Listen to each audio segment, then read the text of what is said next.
Prometió ocuparse de eso al instante, pero entró en el club social a confirmar una cita de dominó para esa noche, y cuando volvió a salir ya estaba consumado el crimen. Cristo Bedoya cometió entonces su único error mortal. Pensó que Santiago Nasar había resuelto a última hora desayunar en nuestra casa antes de cambiarse de ropa, y allá se fue a buscarlo. Se apresuró por la orilla del río, preguntándole a todo el que encontraba si lo habían visto pasar, pero nadie le dio razón. No se alarmó, porque había otros caminos para nuestra casa. Próspera Arango, la cachaca, le suplicó que hiciera algo por su padre que estaba agonizando en el sardinel de su casa, inmune a la bendición fugaz del obispo. Yo lo había visto al pasar, me dijo mi hermana Margot, y ya tenía cara de muerto. Cristo Bedoya demoró 4 minutos en establecer el estado del enfermo, y prometió volver más tarde para un recurso de urgencia, pero perdió 3 minutos más ayudando a Próspera Arango a llevarlo hasta el dormitorio. Cuando volvió a salir sintió gritos remotos y le pareció que estaban reventando cohetes por el rumbo de la plaza. Trató de correr, pero se lo impidió el revólver mal ajustado en la cintura. Al doblar la última esquina reconoció de espaldas a mi madre que llevaba casi a rastras al hijo menor. Luisa Santiago, le gritó, ¿dónde está su ahijado? Mi madre se volvió apenas con la cara bañada en lágrimas. Ay, hijo, contestó, dicen que lo mataron. Así era. Mientras Cristo Bedoya lo buscaba, Santiago Nasar había entrado en la casa de Flora Miguel, su novia, justo a la vuelta de la esquina donde él lo vio por última vez. No se me ocurrió que estuviera ahí, me dijo, porque esa gente no se levantaba nunca. Antes de mediodía. Era una versión corriente que la familia entera dormía hasta las 12 por orden de Nair Miguel, el varón sabio de la comunidad.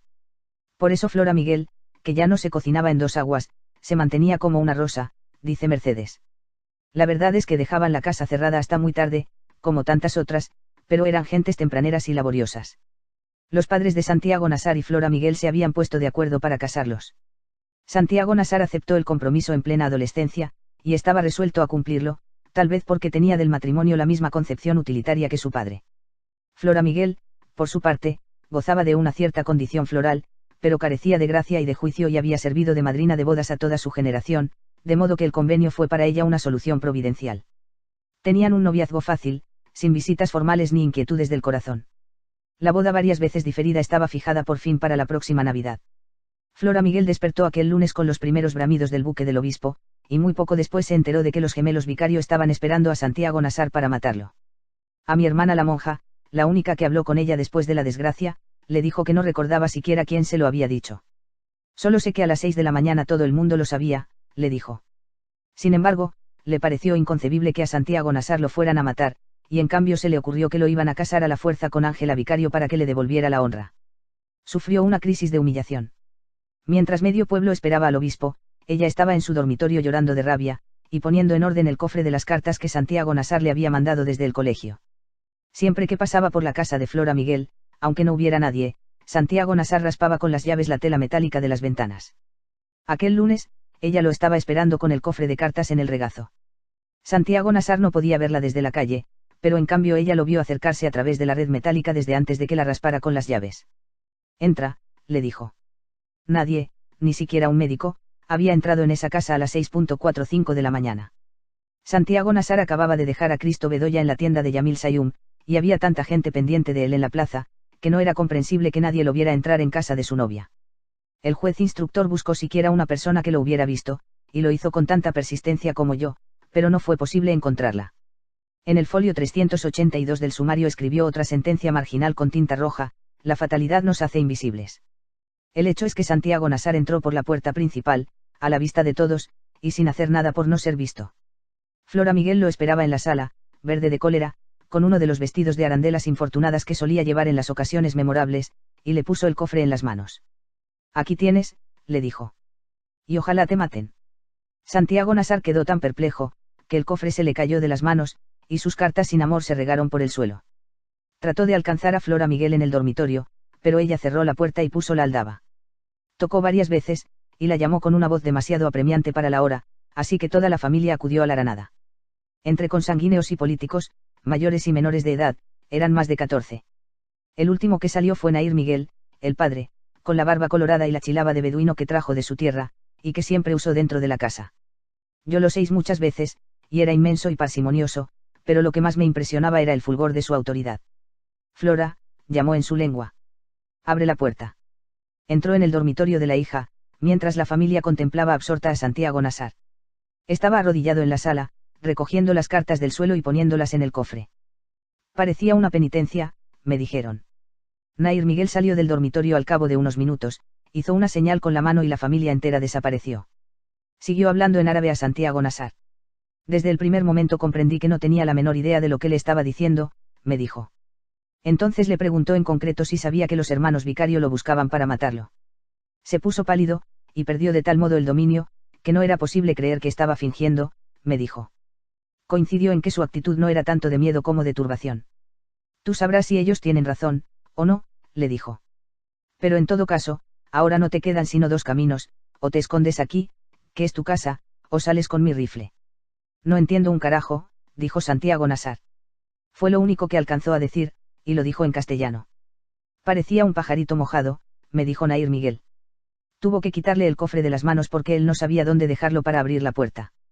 Serán 2 contra 1, le dijo. Santiago Nassar se fue. La gente se había situado en la plaza como en los días de desfiles. Todos lo vieron salir, y todos comprendieron que ya sabía que lo iban a matar, y estaba tan azorado que no encontraba el camino de su casa. Dicen que alguien gritó desde un balcón, por ahí no, Turco, por el Puerto Viejo.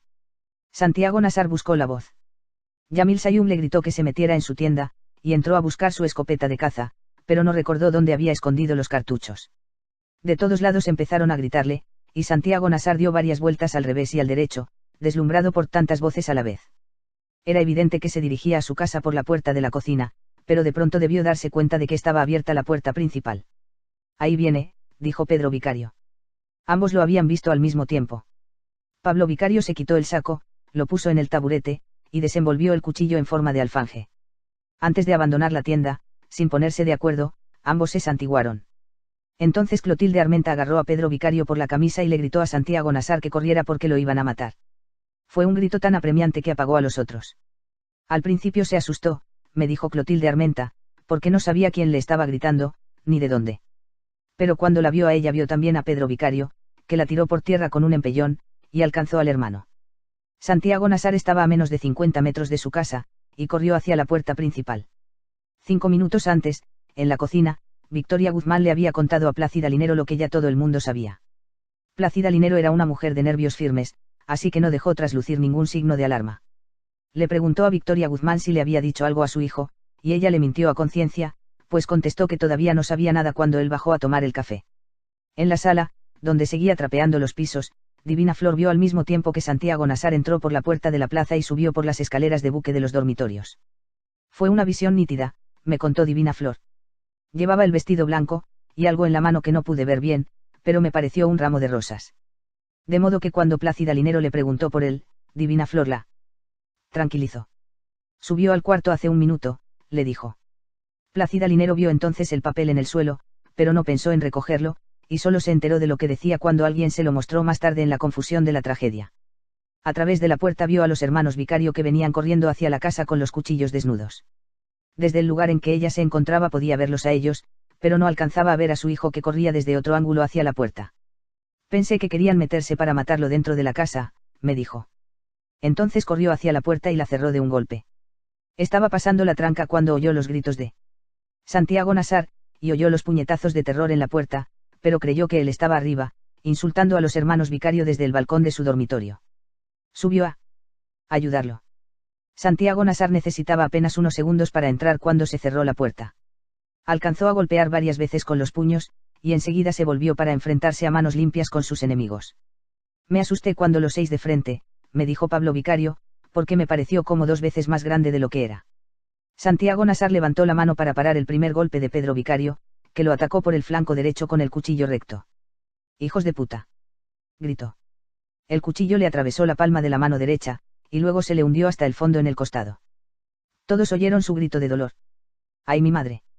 Pedro Vicario volvió a retirar el cuchillo con su pulso fiero de matarife, y le asestó un segundo golpe casi en el mismo lugar.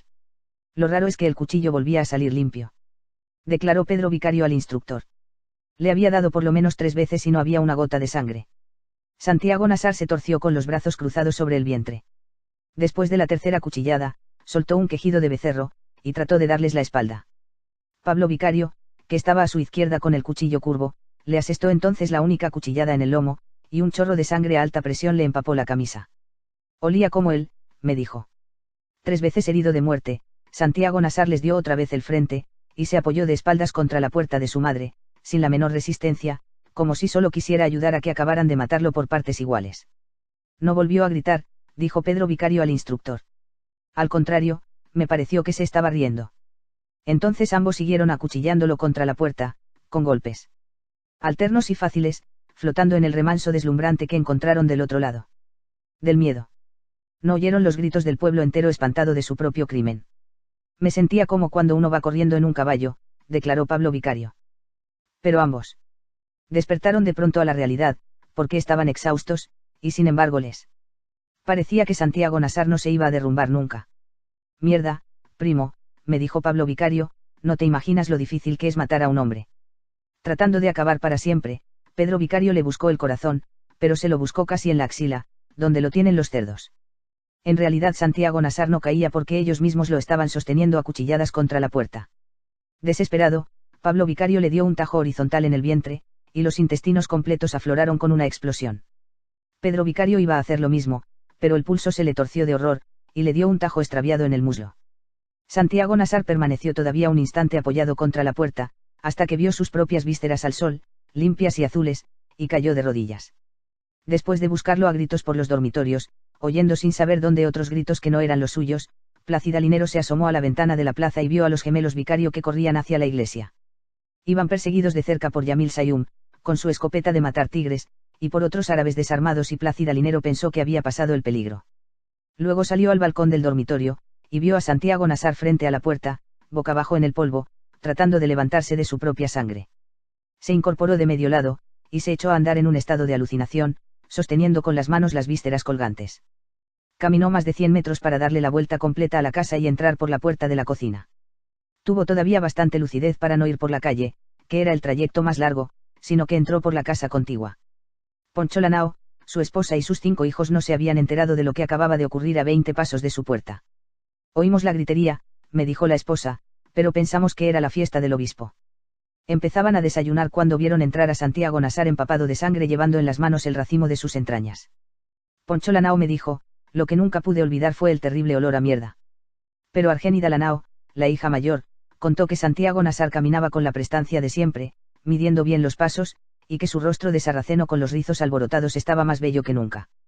Al pasar frente a la mesa le sonrió, y siguió a través de los dormitorios hasta la salida posterior de la casa. Nos quedamos paralizados de susto, me dijo Argénida Lanao. Mi tía Güenefrida Márquez estaba desescamando un sábalo en el patio de su casa al otro lado del río, y lo vio descender las escalinatas del muelle antiguo buscando con paso firme el rumbo de su casa. Santiago, hijo, le gritó, ¿qué te pasa? Santiago Nassar la reconoció. Que me mataron, niña Bene, dijo. Tropezó en el último escalón, pero se incorporó de inmediato. Hasta tuvo el cuidado de sacudir con la mano la tierra que le quedó en las tripas, me dijo mi tía Bene. Después entró en su casa por la puerta trasera, que estaba abierta desde las 6, y se derrumbó de bruces en la cocina.